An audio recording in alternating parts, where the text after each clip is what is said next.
Tyrion, heir of Anarion, defender of Ulthuan, sword of the Asur, shield of the Everqueen, eager for battle. But you've never seen anything like mine. I'm gonna blast huge holes through the bottom of that Tyrion! with this giant.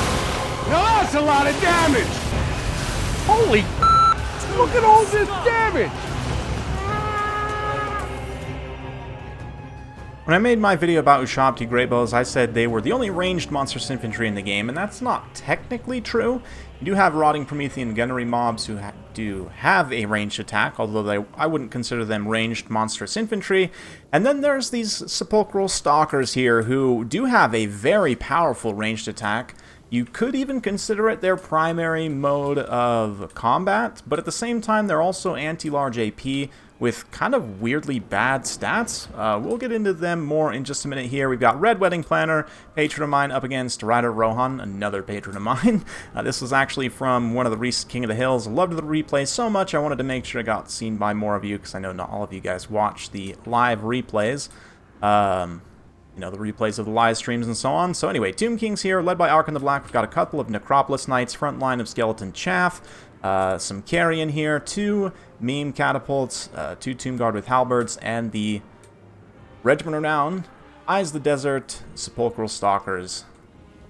On the High Elf side, of course, Rider Rohan got Tyrion here, very good choice. Not on foot, but on horseback. Also got a Mage of Fire, great choice here. A couple of Eagle Claw Bolt Throwers, White Lions, Archers, Phoenix Guard, Silver Helms, and some Rangers up front as well.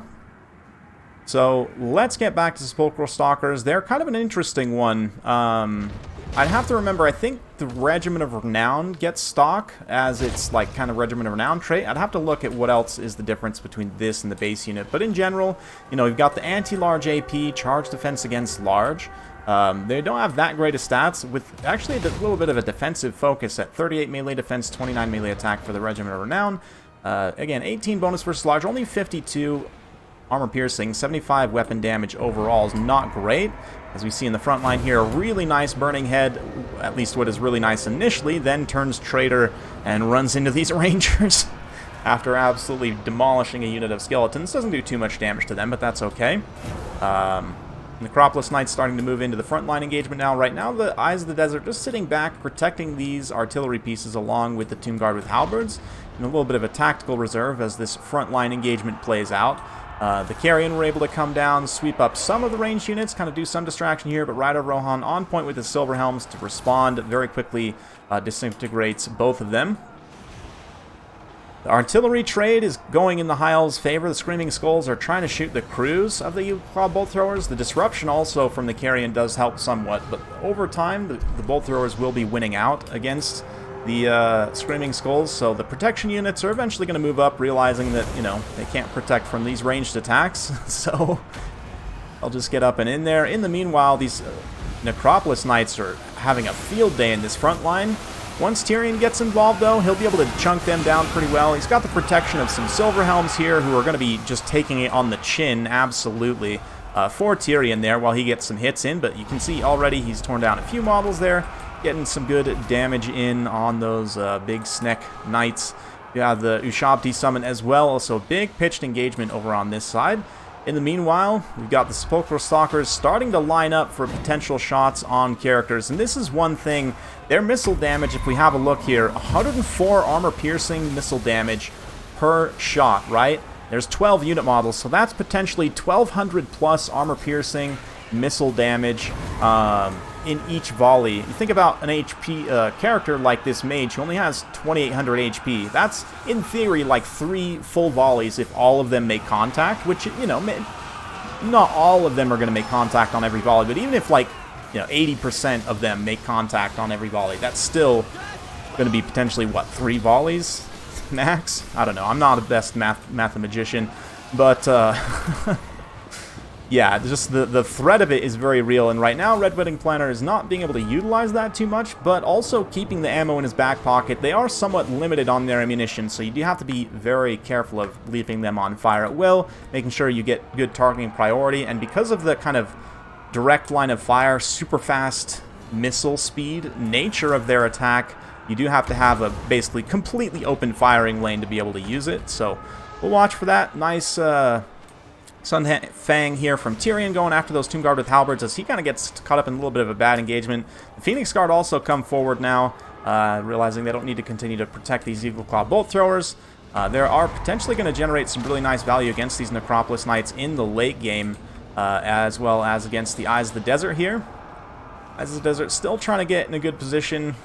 We'll keep tracking them as they continue to follow this Fire Mage here. I'm guessing is their intended target.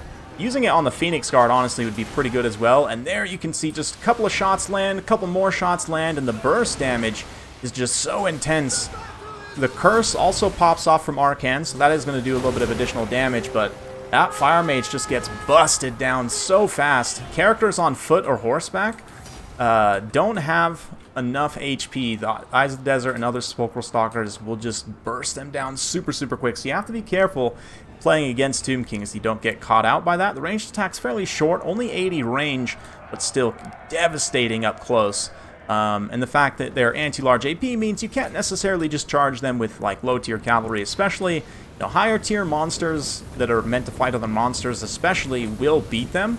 There's no question. And even certain types of infantry that you might not necessarily think, like probably I'd guess Berserkers, which is kind of a weird one to think about, but they'd probably beat these guys, I would imagine, in a sustained melee fight. But anyway, Tyrion's going to try and pull back here, go after these artillery crews, and Necropolis Knights will move in to try and protect. We're going to fast forward a little bit as Rider Rohan advances. He's got some forces rallying back here, but Arcan doing a good job kind of chasing them off. Tyrion will not be denied, though. He is a force of nature. Him and his rangers are going to get in here. They finish off the artillery crews, but the Eyes of the Desert, look at that. I'm missing it again.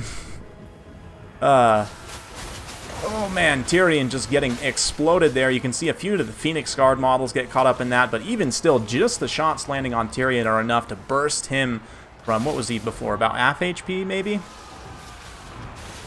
Oof, you can see them friendly firing just immediately blowing up an entire model of those Necropolis Knights as well. Tyrion does get his healing proc, and there's not too much ammo, only 3 volleys left for the Sepulchral Stalkers here. Again, they need basically a perfectly open firing lane, so they're going to need to probably wait till the Tomb Guard are gone at this point, or try and outmaneuver, or Tyrion may just expose himself by running out of that engagement. And straight into another one, which is fine. You know, these other Tomb Guards should protect him just fine. You can see the Eyes of the Desert are not firing. Can't see. You need direct line of sight, and the missile speed is also a great benefit because it's basically impossible to dodge. You see how fast? It's like the Medusa's gaze attack, right? It's just ridiculously fast missile speed. So Tyrion getting routed here after having already got the Heart of Avalon proc, mostly due to the Eyes of the Desert just blasting him. Very, very painful. Arcan and Necropolis Knights then move in. Doom and Darkness on the Phoenix Guard to break their leadership. And that is game. So very well played to both. It seemed a little bit dicey for Tomb Kings at times, especially with that frontline engagement, kind of playing out the way it did. But the Necropolis Knights, credit to them, it generated some really nice value. Kind of add them both together and they pay for themselves. 3,000 value, though, on the Eyes of the Desert here. And that is almost exclusively from using their ranged attack on characters, on both of the characters here. I mean, I guess they did get some hits on the Phoenix Guard as well, which is also great. But yeah, just really, really good. And it's one of those units you don't necessarily want to spam them because, again, they do need like a really good situation to be able to fire, like where you outnumber your opponent preferably, or at the very least you have a nice open line of sight to fire.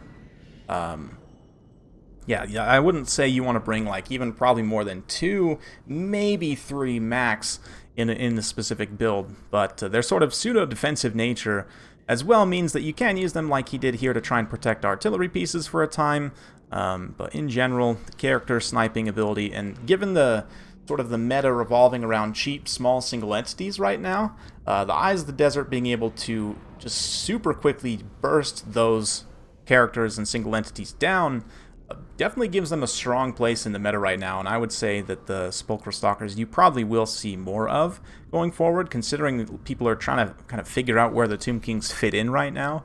Generally, they're weak to infantry lords already before the mass change, and now even more so. And of course, there were lords on horseback here, so we don't get a direct look at that specifically, but I'll try and see if I can't get some more replays for that. But great job to both my patrons here on Rider Rohan's side. Great value on the Fire Wizard. Tyrion pretty close to paying for himself, but not quite. The Rangers do quite well, trading into Skeleton Infantry. Yeah. The Tomb Kings, it seems like maybe the value is a little bit underinflated sometimes because they more lose damage to crumbling rather than actually get extra HP from healing like the other two undead factions, especially Vampire Counts, but to a lesser degree Coast as well. But anyway, let's go ahead and finish up here. In terms of kind of like defensive monstrous infantry, there's a few. Again, the Rotting Prometheans do have a little bit more of a defensive stat line, and they've got these gunnery mobs who technically have a ranged attack, but it's not really the same thing at all. I mean, Sepulchral Stalkers, close to the same cost, right? But the ranged attack is where the main difference is. You can see here, Rotting Prometheans, as well as having 3 less unit models, just way better HP and stats overall. Just straight up 16 more melee attack, 18 more melee defense, only a little bit more weapon damage, which is interesting. Relatively low DPS output, but of course they've got 45 ammunition on relatively low DPS kind of cannon dudes on the back, right? 120 armor rather than 80. A lot of extra HP, quite a bit of extra HP. And yeah, no Vanguard deployment, but they both do have charge defense against large and kind of a defensively tilted profile. Sepulchral Stalkers are just much more of a hybrid missile melee. In fact, I may even call them the only hybrid missile melee monstrous infantry in the game.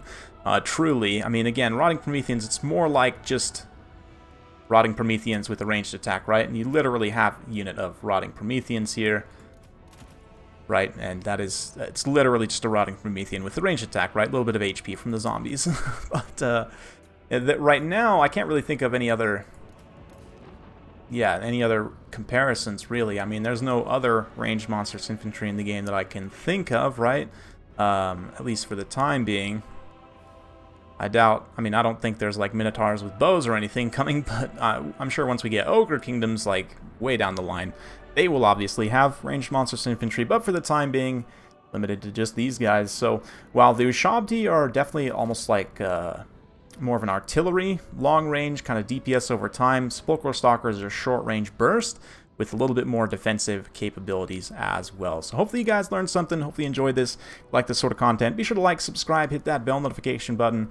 Every time I upload a new video, you'll be notified. Thanks again, we'll see you next time.